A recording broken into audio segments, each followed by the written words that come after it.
Amazon took first place among the list, followed closely by Master Limited Partnerships, MLPs, which can be finding themselves in a tough spot. Facebook was the next most popular topic since the company attempts to include a data breach scandal. Gold took fourth place as investors bid up the precious metal in light of falling stock prices, while government bonds had been on the list. Amazon stock has plummeted following President Donald Trump chose to Twitter to call for action against the company's practices. Check out our previous Trends edition at Trending. Pressure mounts on Facebook as data breach conundrum deepens. Technology giant and online retailer Amazon wound up as the latest target of U.S. President Donald Trump, who lambasted the company's practices on Twitter.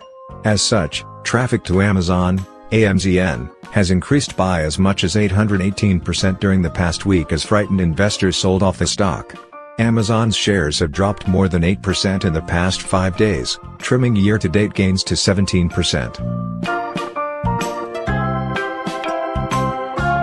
The fall was chiefly due to repeated attacks by Trump, who said on Twitter that the company is taking advantage of the U.S. Postal Service and not paying taxes to state and local governments. The president said Amazon is using the U.S. Postal Service as its delivery boy to keep costs down.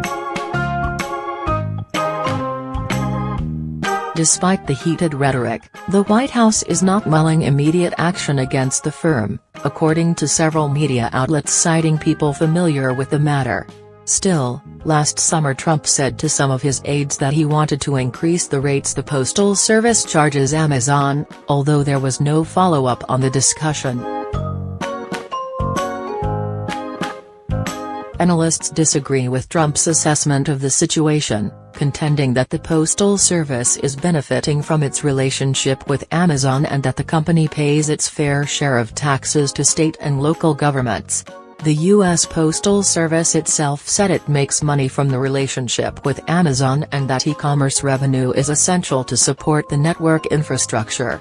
The Postal Service is also prohibited by law to charge its customers less than delivery costs.